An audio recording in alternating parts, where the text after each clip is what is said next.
안녕하세요. 격돌 투자삼국지로 인사드리게 된 김주현입니다. 자, 저희 격돌 투자삼국지는요, 오늘도 새 전문가와 함께 절대 놓쳐서는 안 되는 시장의 뜨거운 이슈들 유쾌하게 풀어보도록 하고요. 가닥을 잡지 못하고 있는 우리 증시에서 어떤 주소주들이 시장을 이끌어갈지도 이야기 나눌 예정입니다. 이 시간 함께 하시면서 투자 전략에 도움 받아가시기 바랍니다. 자, 그럼 세 분의 전문가와 함께 인사부터 나누도록 할게요. 자, 먼저 위즈인베스트먼트 김영철 팀장님, 안녕하세요. 네, 안녕하세요. 네, 다음으로는 밥TV 이현석 대표님, 안녕하세요. 네, 안녕하세요. 네, 마지막으로 시원의 투자전략팀의 김정철 팀장님, 안녕하세요. 네, 안녕하세요. 네, 안녕하세요. 일주일 만에 뵙게 됐는데 한 주 동안 어떻게 지내셨는지도 궁금하네요. 그동안의 근황 좀 들어볼게요. 네, 일단은 거의 매일 비슷한 패턴인데요. 사실 네. 이제 장중에는 이제 시장 상황 보고 장 끝나고 나서 이제 좀 분석하고, 그리고 이제 야간에 이제 해외 시장 분석하고, 사실 어떻게 보면은 좀 재미없는 일상일 수도 있는데, 그게 이제 조금 더 노력하는 그런 모습들을 좀 보여줘야 아무래도 수익률을 좀 끌어올릴 수 있고, 시장에 좀 올바르게 대응할 수 있지 않을까, 그렇게 좀 생각을 하고 있습니다. 네, 이현석 대표님은 어떻게 지내셨나요? 네, 굉장히 바르게 좀 지냈는데, 요새 좀 그런 게 있다. 구정이 이제 다음 주에 있는데, 그렇죠. 지금 시즌은 연말이라고 치고 이제 하는 연말 모임들이 사실 좀 있어서 사실 좀 술자리들이 좀 있었는데 네. 증권사 직원들하고 이제 그 술자리에서 이런저런 얘기들이 나왔었습니다. 지금 현재 증시 상황에 대한 부분들, 그다음에 증권사의 애로 사항들에 대한 부분들을 좀 많이 토로하는 그런 자리들이 좀 있었는데 일단은 시장 자체가 약간 지금 힘든 상황은 맞습니다. 그렇기 때문에 저희 마찬가지로 술자리를 가졌지만은 또 굉장히 또 주간에는 또 열심히 또 받고 지난주에 대한 수익률 또 복구하기 위해서 또 시장 또 열심히 또 서치를 하고 왔습니다. 네, 오늘 기대해 보겠습니다. 김정철 팀장님, 한 주 네. 동안 어떻게 지내셨어요? 저도 마찬가지로 기관 분들 많이 만났어요. 많이 만나서 얘기 많이 해보고 서로 뷰가 좀 다르니까 서로 각자의 뷰를 좀 많이 공유했는데 역시 내비가 맞다. 이런 생각이 좀 들어요. 네. 내비가 좀 맞지 않았나. 그런 생각이 좀 들어서 열심히 서칭하고 있었습니다. 저도. 네, 감사합니다. 이렇게 인사 나눠봤고요. 이번 주도 전문가분들의 활약 기대해 보겠습니다. 자, 그럼 바로 첫 번째 코너 시작하겠습니다. 이번 주 우리 시장에 이슈가 된 내용들을 낱낱이 파헤쳐보는 이슈앤스캔들 시간입니다. 자, 그럼 어떤 이슈들이 우리 시장을 흔들었는지 또 앞으로의 증시 방향에 대한 대응 전략까지 한번 세워보도록 하겠습니다. 자, 오늘의 첫 번째 이슈입니다. 네, 17일 금융통화위원회 금리 결정 프리뷰, 금리 인하가 단행이 될 것인가? 라는 주제로 이야기 나눠보도록 하겠습니다. 네, 먼저 김영철 팀장님, 다음 주 설을 앞두고 예. 이 금융통화위원회에서 기준금리 방향을 어떻게 결정할지 많은 분들이 좀 궁금해하실 것 같은데요. 전 세계적으로 통화정책 완화 기조가 좀 우세한데 이 부분은 어떻게 보고 계신가요? 일단은 사실 그렇게 재밌는 주제는 아닌 네. 것 같아요. 근데 이제 시장에서 상당히 이제 관심이 많이 있는 그런 주제고, 바깥에서 자꾸 각국에서 이제 금리 인하를 하다 보니까, 우리도 좀 해야 되지 않느냐라는 이제 인식이 좀 많이 퍼져가지고, 시장에서도 그러한 얘기들이 좀 많이 나오고 있는데, 결론부터 말씀드리면 사실 2월 달에 금리 인하를 하기에는 좀 쉽지는 않을 것이다. 이렇게 좀 보고 있고, 중요한 거는 이제 소수 의견, 이제 끝나고 나서 이제 브리핑이나 이제 코멘트들이 좀 나왔을 때, 소수 의견이 몇 명이나 있었는지, 분명히 이제 소수 의견은 금리를 인하를 하자라는 쪽의 이제 의견일 텐데요. 이게 이제 몇 명이나 좀 있는지, 이 부분들을 보고 향후 이제 3월달, 4월달, 향후의 금리 정책 방향을 좀 가늠하는, 그 정도 수준으로만 좀 보지 않을까, 이렇게 좀 보고 있고, 개인적으로는 이 금리를 사실 인하를 하는 이유 자체가 환율 쪽을 건드리고 싶은 이유이기 때문인 것 같거든요. 그러니까 전반적으로 이제 경제 성장률 자체가 낮다 보니까 금리를 인하하고 환율이 그러니까 원화 약세를 만든다는 거는 수출 주도형 쪽으로 이제 다시 방향을 틀겠다. 여태까지 계속 내수 침체, 내수를 살리자라고 했는데, 만약에 금리 인하를 하면은, 어떻게 보면 정부 정책이랑은 상반된 그 정책을 좀 피는 거, 그러니까 오히려 안으로는 내수를 살리자라고 결국에는 금리 인하를 하면은 수출 기업들 좋을 수밖에 없는 그런 부분들이거든요. 그거는 이제 어쨌든 그런 논리가 있다라는 부분들을 좀, 생각을 해보시면 좋을 것 같고, 결국에 이제 주식 투자 입장에서는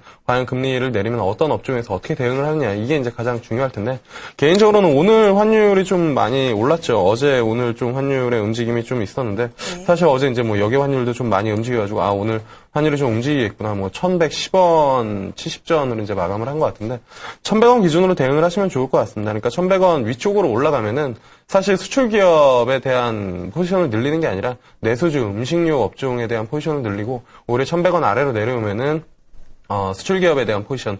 그러니까 보통 환율이 올라가면 수출 기업 쪽에 포지션을 늘려야 되는데 왜 그렇게 하냐라고 하면 제가 개인적으로 보고 있는 환율 레벨은 박스권이다라고 좀 보고 있기 때문에 위에서는 뭐 조정받는 그러니까 1,100원 위에서는 조정받는 음식료나 내수주 업종을 분할 매수를 하고요. 그다음에 1,100원 밑에서는 이제 뭐 IT 수출 기업들을 분할 매수해서 트레이딩 관점으로 좀 대응을 하시면 되지 않을까? 이렇게 좀 보고 있습니다.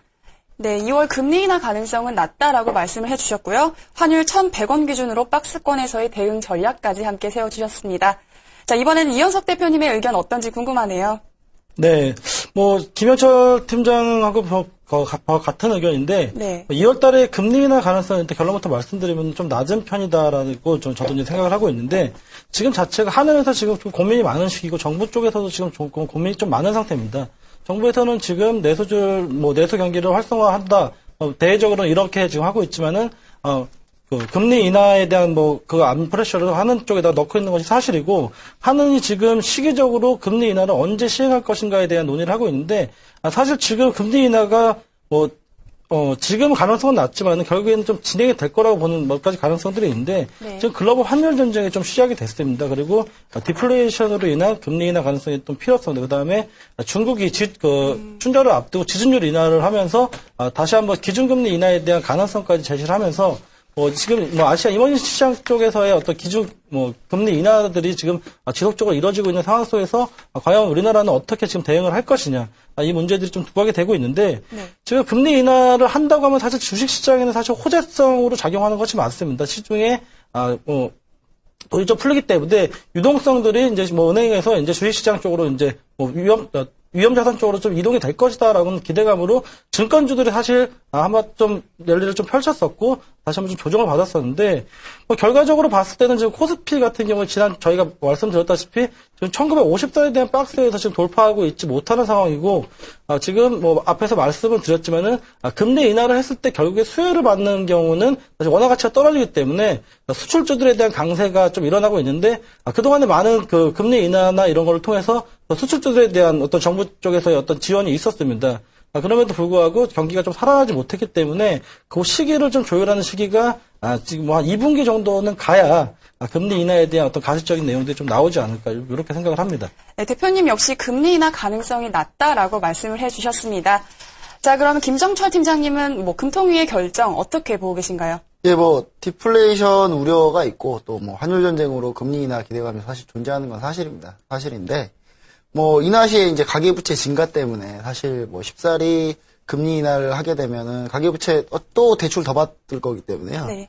그런 문제가 좀 있고, 또 미국이 올해 또 금리 인상을 하려고 하기 때문에 그럼 이제 금리 차가 생기게 돼요. 그러면은 이제 캐리 트레이드 같은 게 하게 되면은 결국 자금이 좀 빠질 가능성도 있고, 그런 것 때문에 사실 우려가 있는데, 사실 전 묻고 싶어요. 묻고 싶은 게 뭐냐면, 지금 디플레이션 우려가 있다고 하는데 디플레이션 체감하나요, 다들? 저는 체감을 못하겠어요. 왜냐면 네. 돈 잘 버시나 봐요. 아니요, 디플레이션 체감을 못하는 게 사실, 그러니까 저는 인플레이션이라고 느끼고 있거든요. 그래서 담배값이 많이 올랐죠? 네, 일단 담배값이 많이 올랐기 때문에, 누가 지금 디플레이션이라고 하는지 전 좀 통계를 잘 못 믿겠어요. 솔직한 얘기로. 근데 사실 디플레이션이라고 하니까 디플레이션이라고 생각하는데, 한국은행의 존재 이유를 한번 생각해 봤으면, 한국은행의 존재 이유는 물가를 잡는 게 먼저입니다. 물가가 먼저고요. 그 다음에 두 번째로 한국은행은 시장에 정확한 사인을 줘야 돼요, 무조건. 그게 한국은행의 의무예요, 의무. 네. 왜냐면 왜냐면 시장의 변동성을 충격을 완화시켜주기 위해서는 시장에 정확한 사인을 줘야 돼요. 지금같이 이런 애매모호한 사인은 좀 문제가 있어요, 사실. 그래서 당연히 금리 인하는 하면 안 되는 거죠. 왜냐면 금리 인하를 하게 되면은 결국은 가계부채 늘어난 것도 있겠지만, 지금 유가 쌀 때 우리가 수출 무역 수지 나왔는데 항상 얘기하는 게 불황형 흑자 항상 그러잖아요. 그게 뭐냐면 수입이 적고 수입과 수출이 동시에 줄어들어서 생기는 불황형 흑자인데, 수입을 그러면 이제 좀 늘려야 되는데, 수입 늘릴 때 유리하려면은 당연히 환율이 워낙 강세되는 게 좋아요, 사실. 그런 이유 때문에 저는 사실 그렇게 좀 생각을 하고 있고요. 그리고 내수시장하고 수출시장에서 이제 서로 이제 이 금리 인하에 대한 갈림길에 서 있는데 저는 뭐 당연히 금리 인하하면 안 된다고 보고 있고요. 네. 예, 그렇게 되면 금리 인하가 하게 되면 만에 하나 혹시나 금리를 하게 되면 예, 수혜주는 뭐 건설증권, 수출주, 그다음에 뭐 배당주 거의 대부분이 되겠죠. 그리고 기타 금융주 같은 경우는 뭐 수익자 마진이 좀 갭이 좀 스프레드가 떨어지기 때문에 좀 악재일 수도 있고 내수주한테 악재일 수 있고 뭐 그렇지 않나 뭐 그렇게 생각하고 있습니다. 네, 이렇게 해서 첫 번째 이슈까지 이야기를 나눠봤고요. 이어서 두 번째 이슈 들어가도록 하겠습니다. 두 번째 이슈입니다. 네, 금융업계 모럴 해저드 이대로 괜찮은가라는 주제입니다. 일반적으로 모럴 해저드는 이 도덕적 해이를 말하는 건데 이 금융업계에서도 사실 심심치 않게 이런 뉴스를 접하고 있죠. 최근 모 공제회 소속 펀드 매니저가 증권사 직원과 짜고 이 기금을 선행 매매와 통장 매매를 활용해서 이 손실을 입힌 그런 사건이 있었습니다. 이런 금융업계의 모럴 해저드 이대로 괜찮은 건지 또 앞으로 개선 방향은 어떻게 되는지 이야기 나눠보도록 할 텐데요. 먼저 각 기관에서 근무 경력이 많다고 하시는 김정철 팀장님, 이런 케이스들이 좀 여러 가지죠. 어떤 유형들이 있는지 좀 말씀 부탁드릴게요. 되게 많아요. 되게 많은데 뭐 이게 뭐 전체적으로 다 그렇다는 건 아니에요, 절대. 다 그렇다는 건 아니고 그냥 뭐 일부 이제 사람들이 그런 건데 뭐 대표적인 게 은행 가면은 꺾기 하잖아요, 꺾기. 대출 받으러 오면 꺾기도는 아니죠. 꺾어가지고, 뭐, 상품 하나 더 팔고, 뭐, 이런 게 뭐, 대표적인 거고, 뭐, 증권사는 뭐, 그런 게 있죠. 뺑뺑이 돌리기로 해서, 예, 그, 매매 계속, 거래 회전율만 계속 높이는, 뭐, 그런 것도 있고, 뭐, 가장 중요한 거는 이제 운용사들. 네. 저희, 어떻게 보면 운용사 얘기랑 거의 비슷한 얘기니까, 운용사들 같은 경우는, 이제, 서바이버십 바이어스라고 그, 펀드 중에, 네. 이제, 죽은 펀드들은, 그러니까 수익률 떨어진 펀드들은 조용히 없어요. 네. 그러니까 살아남은 펀드도 무조건 잘된 펀드밖에 없는 거예요. 약간 그런 식의 약간 좀 모럴 해저드가 좀 존재하긴 건 사실입니다. 대부분 뭐 좀 약간 그렇게 하고 있고요. 근데 뭐 사실은 그런 부분들이 이제 오늘 내일 문제는 아니고요. 구조적인 문제들이 좀 있습니다. 사실 이번에 기금운용부서 같은 경우는 사실 그 기금운용부서들 보면은 사실 인센티브가 많지 않아요. 돈을 별로 못 받거든요. 대신 안정적이긴 하죠. 네. 근데 그런 유혹에 빠지기가 쉽다는 거죠, 구조적으로. 그래서 약간 좀, 그러니까 뭐 인센티브가 크지도 않아서 뭐 수익률을 적극적으로 만들려는 생각도 없고 사실. 이제 그런 부분이 조금 존재해서 구조적인 문제를 좀 풀어야 되지 않나 뭐 그렇게 보고 있고, 뭐 관료들 같은 경우 이제 퇴임하면은 주로 산하기관에 막 이렇게 가잖아요. 우리나라 네. 같은 경우 그 피아 들어가는 거에 그 가장 첫 번째가 모피아예요, 모피아. 네. 지금 모피아 많이 없어지긴 했는데. 그런 관례들이 좀 사실 이런 비리들을 만들지 않나 뭐 그런 생각을 좀 해봅니다. 그래서 기금운용부서들 같은 경우는 약간 통제규정이나 제도정비가 좀 시급하고요. 그러니까 분명히 제도적으로 잘 돼 있어요. 프론트 오피스, 미들 오피스, 백 오피스가 잘 돼 있는데 지금 제가 근무했을 때 느끼는 네. 거지만 맘만 먹으면 다들 할 수 있다. 아, 제가 봤을 때 그런가요? 약간 그렇게 생각이 되거든요, 솔직히. 네. 연락 오는 건 아니겠죠? 그런 건 아니에요. 지금 방송 뭐, 끝나고. 네. 근데 대부분이 그렇지 않기 때문에 네. 대부분의 근무하시는 분들이 대부분 다 공정하게 대부분 다 하고 계시기 때문에 그럴 일은 거의 없지 않을까. 근데 물론 저 근무할 때도 네. 그런 경우 있었어요. 매도프의 그 나스닥 회장 아시죠? 그 매도프라고. 그 부분이 우리나라 그 모 기금 투자했는데 다 날렸죠. 거의 다. 뭐 그런 적도 있고. 그렇지만 그런 경우가 있다는 것 때문에 많은 통제 규정하고 제도 정비가 좀 시급하다. 뭐 그렇게 보고 있습니다. 네, 기금운용 부서들의 뭐 규정 강화와 제도 정비가 시급하다라는 그런 의견 주셨습니다. 이어서 김영철 팀장님 의견도 한번 들어보겠습니다. 네, 사실 이제 그거는 뭐 제도적인 문제로 이제 많이 이제 뭐 네. 그러니까 뭐 이렇게 좀 못하게, 그러니까 뭐 가이드라인들이나 아니면은 규제를 좀 하면 좋은데, 사실 가장 중요한 거는 그 이제 업종에 있는 일을 하시는 분들이 뭐 물론 이제 저도 뭐 그 업계에 이제 뭐 있었던 부분들이 있고 뭐 증권사 에 있었던 부분들이 있는데, 사실 뭐 선량한 관리자의 의무를 얼마나 이제 뭐 잘 지켜내느냐, 이제 뭐 그런 부분들에 대한 기준치를 좀 더 뭐 스스로 좀 높이면서 대응을 해야 되지 않을까 이렇게 좀 보고 있고요.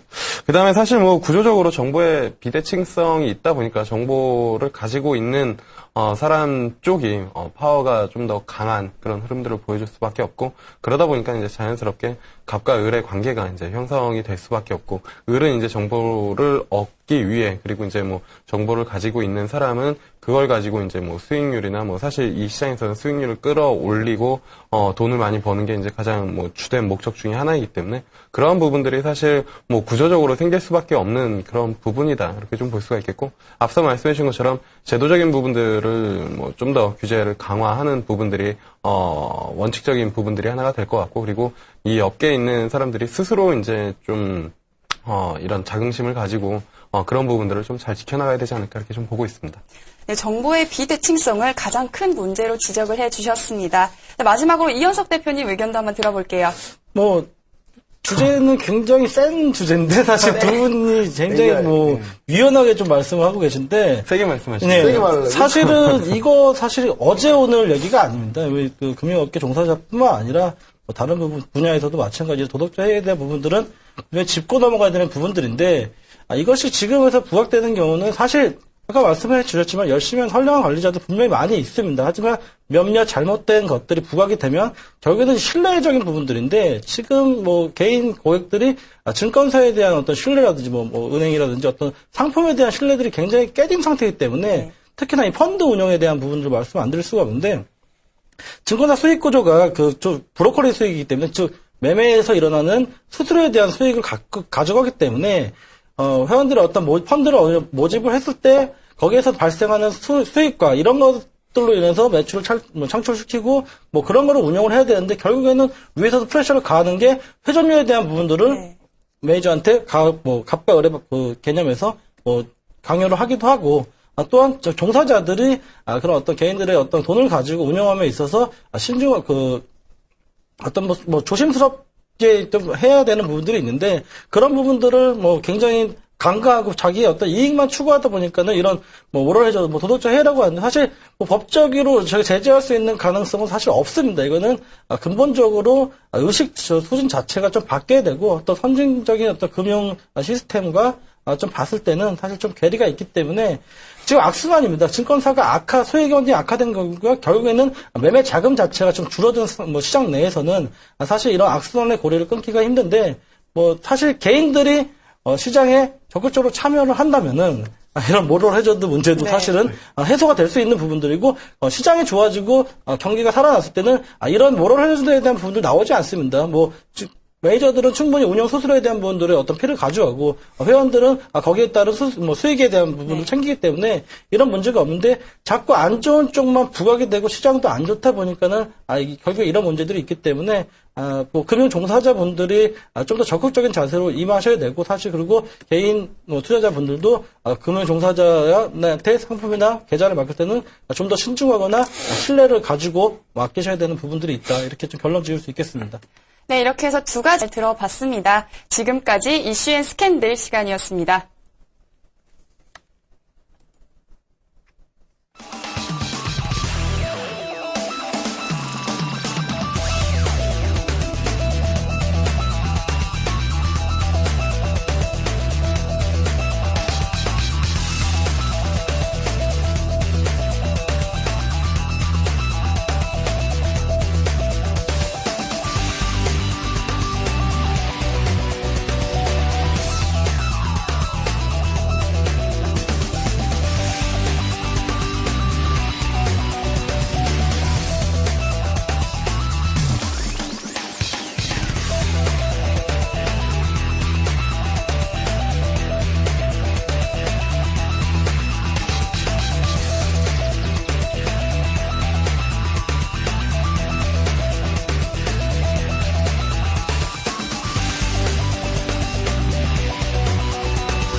네, 결정 포트폴리오 시간입니다. 자, 이 시간에는 전문가들이 가지고 온 종목을 편입하거나 제외하는 방식으로 이 포트폴리오를 진행하게 되는데요. 자, 먼저 시청자분들의 이해를 돕기 위해서 먼저 결정 포트폴리오의 운영 규칙부터 설명드리겠습니다. 네, 결정 포트폴리오 운영 규칙입니다. 첫 번째는 매주 신규 종목은 토론을 통해서 편입과 제외를 결정합니다. 자, 두 번째는 편입된 종목은 이기 시초가에 매수합니다. 세 번째는 제외된 종목은 이길 시초가에 매도합니다. 네 번째는 목표가를 제시한 경우 목표가 도달 시 매도하고요. 다섯 번째는 손절가와 트레일링 스탑을 제시한 경우 도달 시 매도합니다. 자, 여섯 번째는 총 10종목 이내로 운영을 하고요. 각 종목의 비중은 10%입니다. 네, 그럼 이제 본격적으로 결정 포트폴리오를 시작해 볼 텐데요. 지난주에는 하이로닉과 위닉스, UIL, 그리고 대상까지 총 4종목이 편입이 됐었는데요. 자, 그럼 기존의 종목들과 함께 한 주간 어떤 흐름을 보였는지 수익률부터 함께 보시겠습니다. 네, 먼저 오늘 손절이 들어간 하이로닉이 있었습니다. 네, 그 다음으로는 한샘이 있었는데요. 한샘은 5.07%의 수익률을 보여주고 있습니다. 자, 솔브레인은 23일 편입이 됐고요. 현재 마이너스 2.61% 손실 중입니다. 차바이오텍은 1월 30일 편입이 됐고요. 현재 플러스 2.10% 수익률을 보여주고 있습니다. 그 다음 RF텍입니다. 마찬가지로 1월 30일에 편입이 됐고요. 현재 마이너스 2.93% 수익률 보여주고 있습니다. 다음은 현대엘리베이터입니다. 현대엘리베이터도 마찬가지로 1월 30일에 편입이 됐고요. 현재 마이너스 1.71% 수익률 보여주고 있습니다. 자, 한국콜마입니다. 한국콜마도 1월 30일에 편입이 됐고요. 현재 수익률 7.30% 보여주고 있습니다. 자, 다음 위닉스입니다. 위닉스는 2월 6일 편입이 됐고요. 현재 마이너스 5.07% 수익률 기록하고 있습니다. 다음 UIL입니다. 마찬가지로 2월 6일 편입이 됐고요. 현재 0.98% 수익률 보여주고 있습니다. 자, 마지막으로 대상입니다. 2월 6일 편입이 됐고요. 현재 마이너스 2.53% 수익률 보여주고 있습니다. 자, 이렇게 해서 총 저희 포트폴리오 수익률은 마이너스 0.79% 기록하고 있습니다. 자, 이제 편입된 종목들에 대해서 점검하는 시간을 가져봐야겠죠? 자, 차바이오텍과 하이로닉, 한샘을 추천하셨던 김영철 팀장님부터 들어보도록 하겠습니다. 예, 사실 오늘 뭐 출연을 상당히 이제 고민을 했습니다. 네. 하이로닉이 일주일 만에 이제 손실이 나가지고 사실 이 포트폴리오를 보고 이제 투자하신 네. 분들 같은 경우에 이제 조금 뭐 죄송스러운 마음이 있는데요. 일단은 하이로닉 같은 경우에 차트를 보면서 뭐 간단하게 좀 설명을 드리도록 하겠습니다. 시간 있으면 좀 길게 하면 좀 좋을 텐데요. 일단 오늘 장중에 손저가를 터치를 하고 밑꼬리가 달리면서 일단은 반등을 해줬다라는 부분들은 일단은 뭐 정고점까지는 다시 바라봐도 되는 흐름이다. 하지만 뭐 원칙상 장 중간에 이제 손절가를 터치를 했기 때문에 어쩔 수 없이 포트폴리오를 제외를 할 수밖에 없는데 지난번에 이제 서울옵션도 마찬가지였거든요. 한 30원 차이로 장중에 이제 손절가를 터치를 하고 꼬리를 달고 올라왔는데 그 이후로 오늘까지 뭐 한 10% 넘게 신고가를 기록을 하고 있는데 하이로닉도 사실 하이로닉을 투자했었던 모멘텀은 메디톡스에 대한 포인트를 가지고 같이 이제 업종이 움직일 것이다라는 부분들도 언급을 드렸는데 메디톡스가 시장 예상치보다 못 나오면서 좀 조정을 받고 오늘 이제 뭐 한 6%, 7% 가까이 상승하다 보니까 네. 하이로닉도 그런 움직임을 보이고 있는데 메디톡스 죽었다라고 생각하지는 않고 있습니다. 그렇기 때문에 하이로닉도 메디톡스랑 같이 뭐 관심 종목 붙여놓고선 트레이딩을 하시면 되지 않을까 이렇게 좀 보고 있고요. 그 다음에 이제 두 번째로는 차바이오텍인데요. 차바이오텍 사실 뭐 약 수익 정도가 되고 있습니다. 차바이오텍 같은 경우에 이제 뭐 헬스케어 관련해가지고 이제 뭐 포인트를 잡고 이제 들어갔었던 부분들인데 다른 이제 뭐 제약 바이오에 비해서 상승률 탄력이 좀 떨어지기 때문에 사실 뭐 하루 정도 이틀 정도 지켜보면은 고점을 좀 돌파할 수는 있었겠지만 돌파하려면 이날 돌파를 했었어야 하거든요. 근데 한 번 더 눌림을 줬다가 이제 뭐 돌파를 만들려고 하고 있는데 일단은 뭐 포트폴리오에서 다음날 시초가로 좀 제외를 하도록 하겠고요. 그 다음에 뭐 사실 한샘 같은 경우에는 실적 발표 이후에 뭐 한 증권사에서 좀 부진하다, 그러니까 뭐 향후 성장성에 대한 부분들을 좀 제기를 했는데 결국에는 오늘 다시 한번 거래량이 뭐 몇 개월간 사상 최대 거래량이 다시 한번 터지면서 어쨌든 뭐 상승을 했고요. 그리고 그런 리포트를 썼던 증권사에 사실 외국인이 계속 끌어담았었는데 그렇게 리포트를 써놓고 오늘 이렇게 매수를 하는 이유를 저는 뭐 더 땡기겠다라고밖에 해석을 할 수가 없는 부분들이거든요. 그렇기 때문에 뭐 보유를 하는 전략을 말씀을 드리도록 하겠습니다.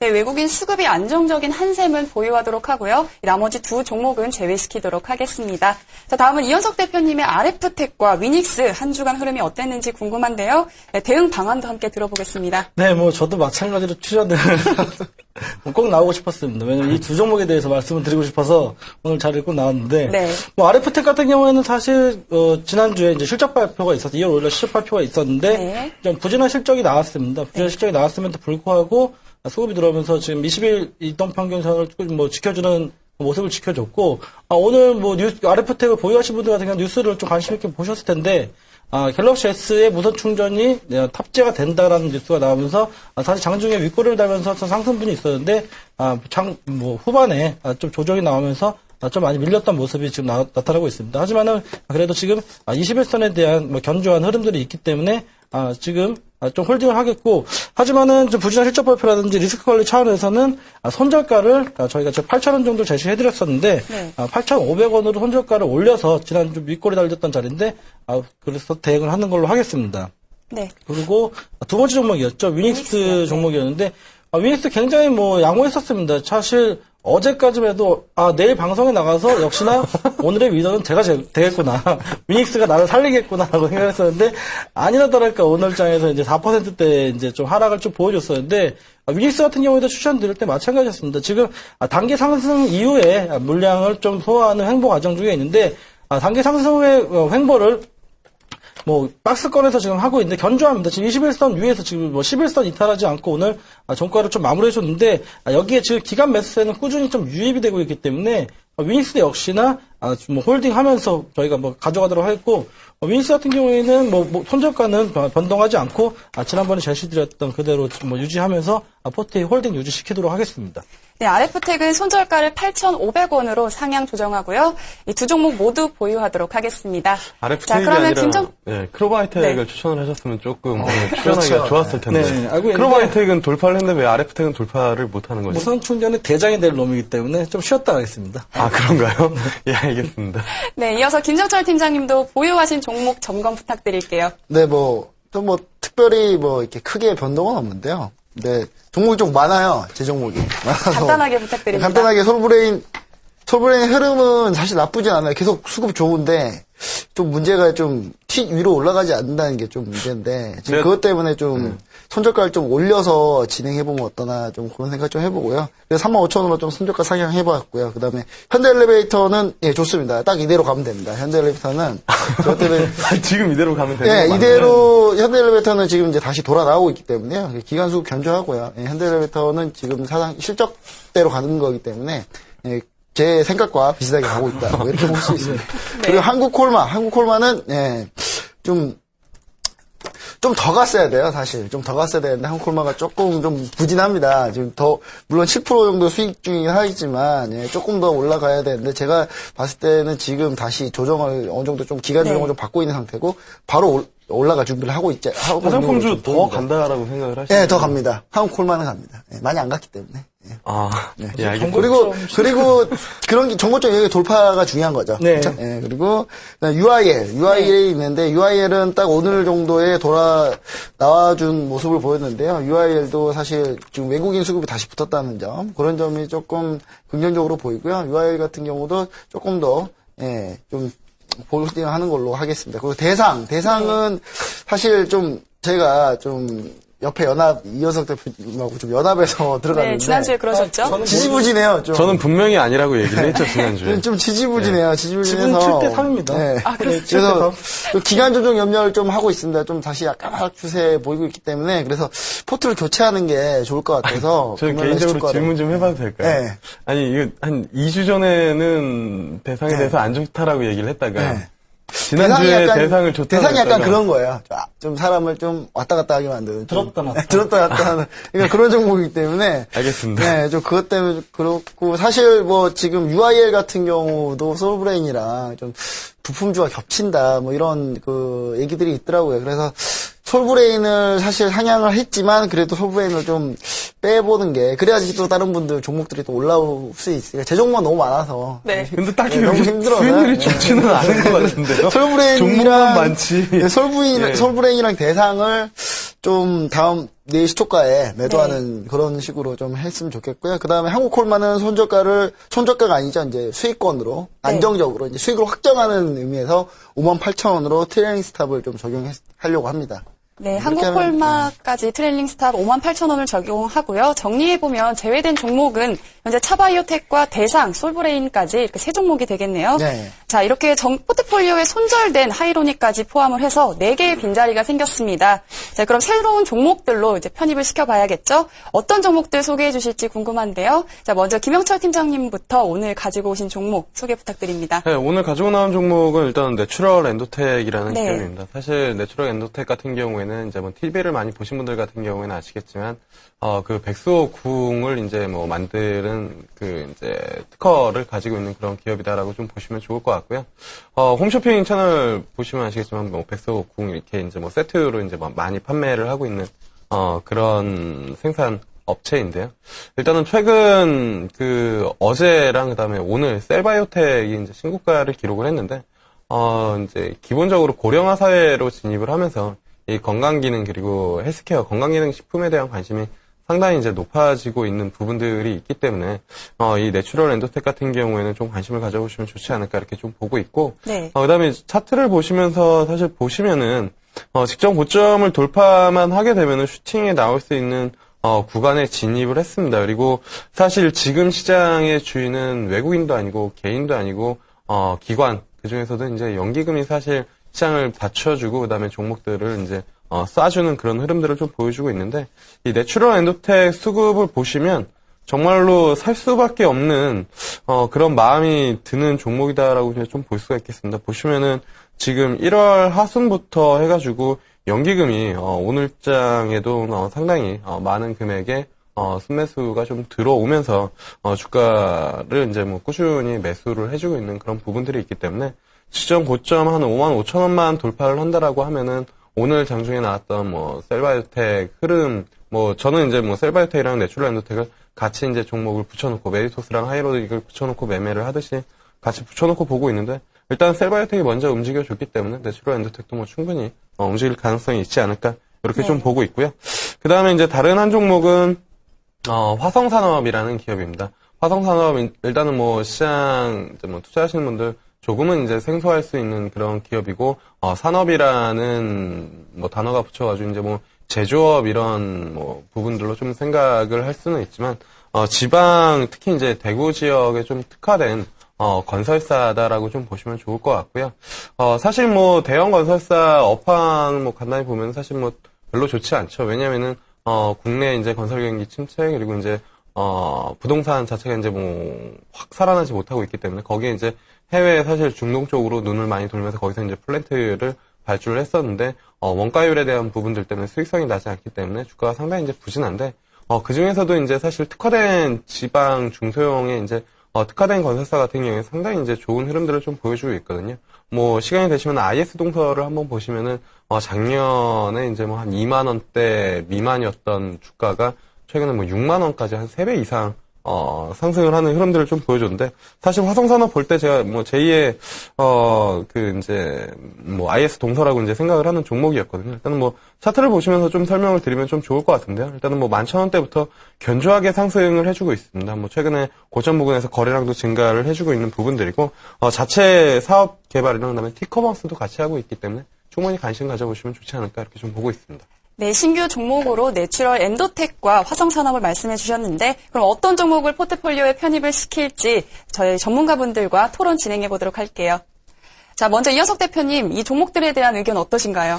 뭐 사실 종목보다도 우리 김현식 때 지금 종목이 하나 남았기 때문에 굉장히 좀 안쓰럽습니다. 제가 하나 남았나요? 네, 뭐 하나 물론 남았나요? 제가 지난주에도 물론 제가 뭐 김현식 팀장 종목들을 다 좋아하는데, 오늘도 뭐 물론 좋은 종목 갖고 나왔습니다. 다음 주 어떻게 될지 모르겠지만 오늘도 좋은 종목 갖고 나왔고, 특히 화성산업 같은 경우에는 네. 뭐 저랑 뭐 얘기 나눴었는데, 사실 저는 사실 반대를 했었던 부분들이 이거 사실 잡기가 쉽지 않지 않냐라고 얘기를 했었는데, 그 근거들은 뭐 신고가 매매랑 수급, 그다음에 건설 업종에서 화성산업이 지금 뭐 차트의 어떤 모습들을 좀 말씀을 해주셨고, 내추럴 엔도텍 같은 경우에는 사실 뭐 특허 관련해서 뭐 또 제품 성분의 1%만 들어가도 거기에 대한 로열티를 받는다.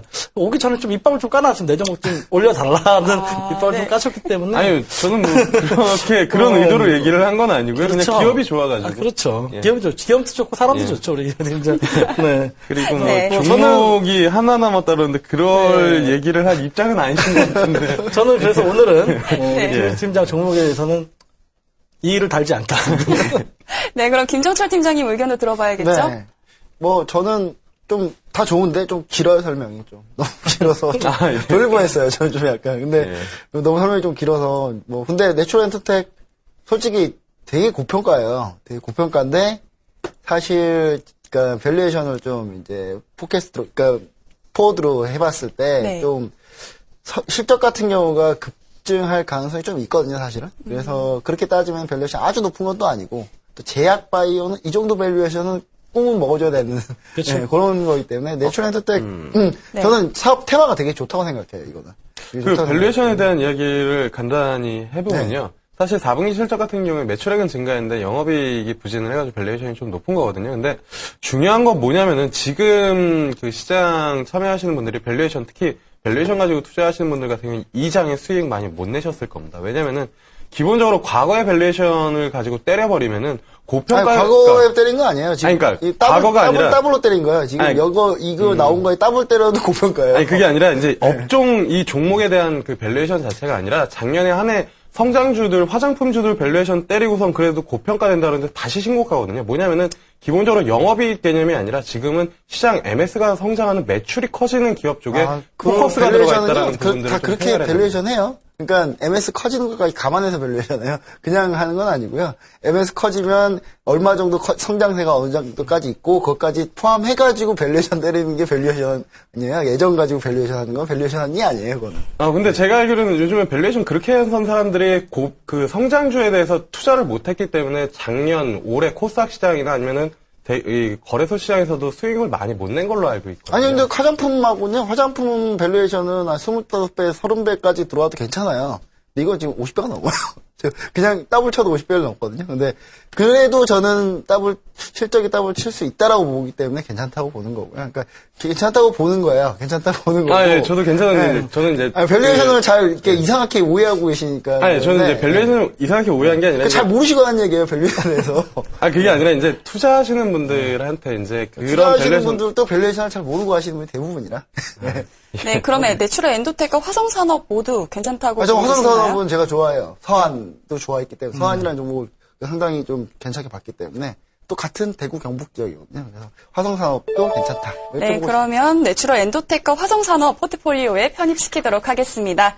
자, 이번에는 이현석 대표님 종목도 들어봐야겠죠? 어떤 종목 준비하셨나요? 네, 오늘도 저는 오늘 두 종목 준비했습니다. 네. 두 종목 준비했는데, 처음 종목은 이제 나스미디어라는 종목입니다. 나스미디어 같은 경우에는 이제 뭐 온라인 광고 쪽에서 뭐 영업을 하는 그런 회사였는데, 지금 모바일 광고 사업 쪽에 큰 수혜를 좀 보고 있고, 지금 KT 그룹의 IPTV 쪽에 또 진출을 해서, 이쪽 분야에서도 광고 쪽에 어떤 매출을 신장시키고 있다. 근데 하지만은, 기존에 어떤 광고 매체들이 어떤 매출처가 또 뭐 한정적일 수밖에 없었는데 이 모바일이라는 새로운 시장이 다시 열렸다라는 개념에서 접근성이 좀 필요하다라고 좀 보고 있고 네. 제가 계속 밀고 있는 어떤 메가 트렌드에 부각이 되는 부분들인데 지금 시장에서 이제 광고의 어떤 형태들이 굉장히 많이 바뀌고 있습니다. 사실 굉장히 뭐 5개 광고라든지 뭐 이런 전통적인 우리가 알고 있는 광고의 형태에서 정말 스팟적인 광고들, 모바일 쪽에서도 어떤 페이지 뷰를 보다가 갑자기 돌발적으로 튀어나온 광고라든지, 그런 거 좋아하시는데. 모바일 게임 속에서도, 별로 안 좋아하는데. 어떤 경우가 있냐면, 모바일 게임 속에서 게임을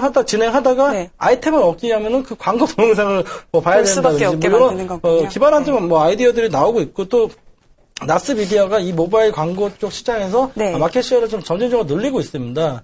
그리고 오늘 사실 10%대 좀 급등을 보면서 사실 좀 마음을 줘서 상한가가 들어가면 어떡하나라고 생각을 했었는데 다행히 전고점을 넘지 못하고 지금 28,950원에서 오늘 장 마감을 했었는데 지금 내일 시초가에 충분히 들어가도 손절가를 좀 제시를 해드리기 때문에 여기에서 분명히 지금 박스를 보시면은 지금 이 구간대가 지금 지금 뭐 단기 상승 이후에 박스권으로 좀 움직였기 때문에 이제 전고점을 돌파한다고 했을 때는 짧게 봐도 이 박스권만큼 상단으로 업사이드 간다고 하면은 지금 자리에서 올라간다고 하면 뭐 35,000원 정도 박스가 상단이 그 정도 나오는데 뭐 일단은 그 정도를 좀 목표로 하고 오늘 종목으로 좀 뽑아왔고요. 네, 두 번째 종목은 제가 좀 굉장히 좋아하는 종목이 우리 다 두부 전문가분들이 잘 아실 종목들인데 MD스테크라는 종목입니다.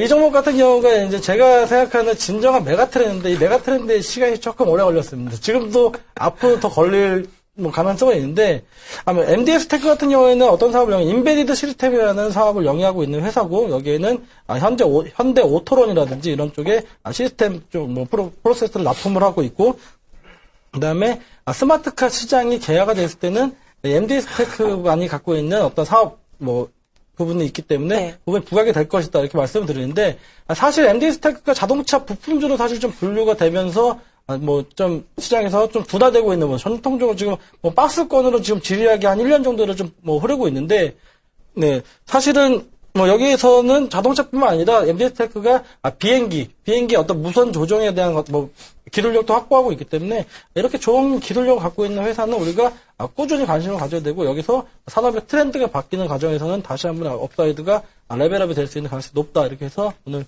두 종목 준비했습니다. 네, MD스테크와 나스미디어까지 두 종목 들어봤습니다. 이제 편입과 제외를 결정해봐야겠죠? 네, 김영철 팀장님 의견 한번 여쭤볼게요. 일단 나스미디어 같은 경우는 오늘 실적 발표 나왔는데 좀 괜찮게 나와가지고 네. 향후 성장에 대한 기대감도 좀 있다. 근데 단지 이제 사실 오늘 한 10% 올라서 마감을 해서 내일 이제 장 초반에 한 시가가 좀 높게 뜨면은 조금 어렵지 않을까. 그러니까, 단지 이제 여기 포트폴리오에 편입이 됐을 때 이제 시초가로 편입이 돼서 그 부분들을 빼놓고는 저는 괜찮다고 좀 보고 있고요. 네. 그리고 사실 MD스테크 얘기를 하셨는데, 근데 메가 트렌드인데 정말 몇 년 앞을 내다보시는지 정말, 궁금하거든요.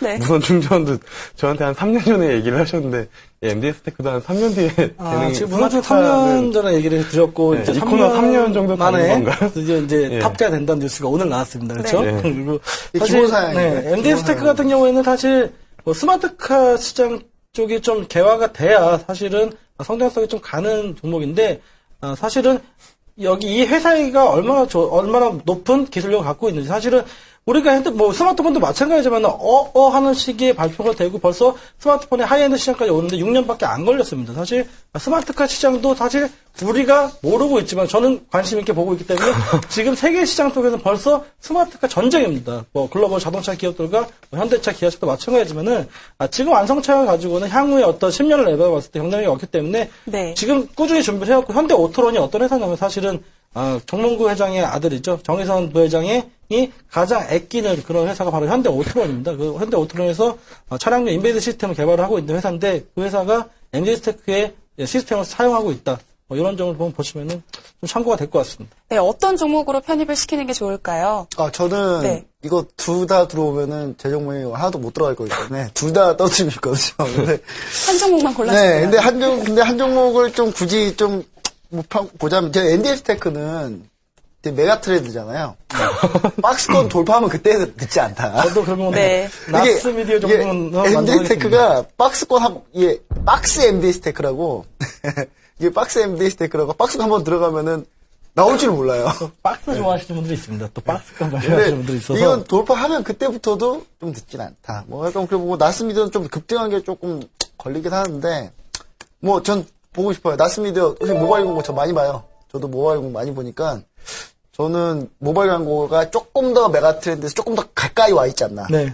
현실에 가까이 와 있지 않나. 그렇게 보고 얘기 싶어요. 길게 하시면 종목 하나도 못 하실 것 같은데. 그래요? 네, 토론 결과 그럼 나스미디어가 최종적으로 편입이 됐습니다. 자, 마지막으로 김정철 팀장님이 가지고 오신 종목 들어봐야겠죠? 네, 저는 오늘 CJ가로 전부 다 했습니다. CJ 원래 LG가 좋아하시지 않나요? 아니 꼭 특정 좋아하는 건 아니에요. 네, CJ ENM과 CJ 프레시웨이, CJ CGV도 하려고 그랬는데 다 CJ만 들고 오면 좀 그래서 먼저 CJ ENM 먼저 보겠습니다. CJ ENM은 작년 4분기 실적이 상당히 좋았고요. 그리고 정부 문화 콘텐츠 육성 발표에 따른 수혜가 예상되는 종목입니다. 우리 흔히 얘기하는 그 채널들 보시면은 요즘 핫 이슈가 되는 채널 다 CJ ENM 거예요. 다. 네. 그리고 가장 중요한 건 슈퍼스타 K죠. 슈퍼스타 K처럼 중국에서 지금 슈퍼스타 차이나인가요? 그걸 하고 있는데 상당히 지금 시청률이 상당히 높다고 해요. 이제 이런 부분에 상당히 좀 수혜를 받고 있고 이런 해외 사업들이 계속 확대가 되고 있고 최근에는 투신과 연기금 순매수가 좀 늘어났습니다. 그래서 이런 점이 좀 CJNM이 좋지 않나 그렇게 생각되고요. 그다음에 CJ 프레시에이가 있는데 네. CJ 프레시에이 같은 경우는 오늘 좀 사실 오늘 좀 뽑았는데 급등했어요 또. 그래서 이걸 안 해야 되나 싶었는데 그래도 뭐 크게 급등한 건 아니기 때문에 CJ 프레시에이 같은 경우는 이제 CJ 그룹 인프라를 바탕으로 이렇게 그 식자재 유통 그리고 단체 급식 이런 거 사업을 영위하고 있거든요. 그리고 4분기 실적도 상당히 좋은데 이게 2, 3분기, 4분기 실적이 다 좋았어요. 근데 4분기가 일회성 비용 때문에 조금 실적이 좀 안 좋았는데 그걸 제외하고 보면은 한 분기당 한 7, 80억에서 100억 정도도 가능하다고 보거든요. 그럼 100억 정도로 가능하다고 봤을 때는 밸류에이션 상태로서도 상당히 좋은 그런 걸 가지고 있기 때문에 뭐 CJ 프레시에이가 지금 당장 고평가지만 조금 실적 되면 좀 상당히 평가가 좋지 않을까, 저평가 나오지 않을까 그렇게 보고 있고요. 근데 한 자리밖에 안 비었으니까 하나만 넣어주세요, 하나만.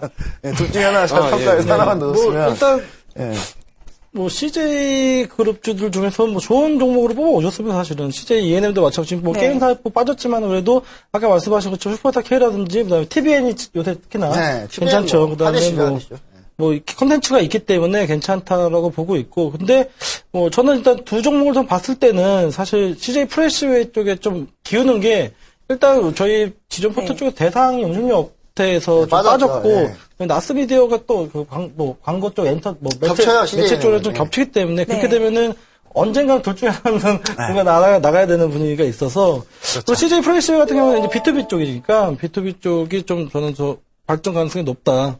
이렇게 좀 보고. 네, 김영철 팀장님도 간단하게 말씀 부탁드릴게요. 저도 사실 뭐 CJ ENM도 좋고 CJ 프레시웨이도 좋은데요. 뭐 좋은데 뭐 대상이 빠지니까 그 자리에 음식료 업종 아까 전에 말씀드린 것처럼 제 전략에서도 환율 1,100원 넘어가면은 위쪽에서 음식료 업종 좀 분할 매수를 하는 게 좀 좋지 않을까.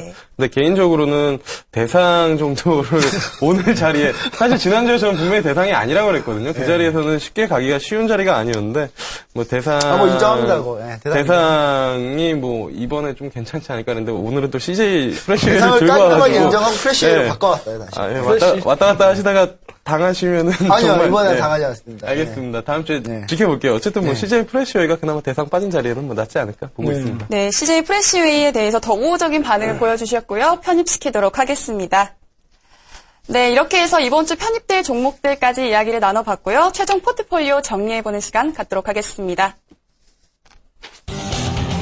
네, 내추럴 엔도텍 내일 수초가에 매수하고요. 손절가는 52,900원 제시해 주셨습니다. 다음은 화성산업입니다. 내일 수초가에 매수하고요. 손절가는 15,000원입니다. 자, 다음은 나스미디어입니다. 마찬가지로 내일 수초가에 매수하고요. 손절가는 24,500원입니다. 마지막으로 CJ 프레시웨이입니다. 내일 수초가에 매수하고요. 손절가는 47,000원 제시해 주셨습니다. 네, 이렇게 해서 이번 주 편입될 종목들까지 이야기를 잘 나눠봤습니다. 이렇게 포트폴리오가 든든하게 채워졌고요. 또 어떤 종목이 화끈한 수익률을 보여줄지 기대가 됩니다. 지금까지 결정 포트폴리오 시간이었고요. 잠시 화면 보시고 다시 돌아오겠습니다. 오늘 또 인사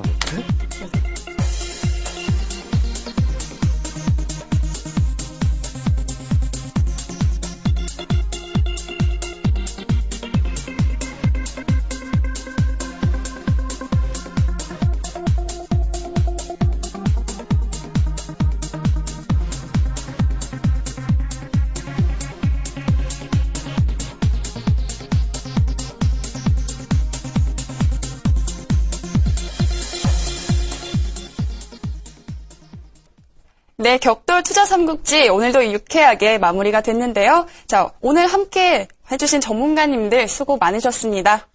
네, 저희가 준비한 순서는 여기까지고요. 다음 주 명절을 앞두고 있는데 새해 복 많이 받으시고요. 시청해주신 여러분 감사합니다.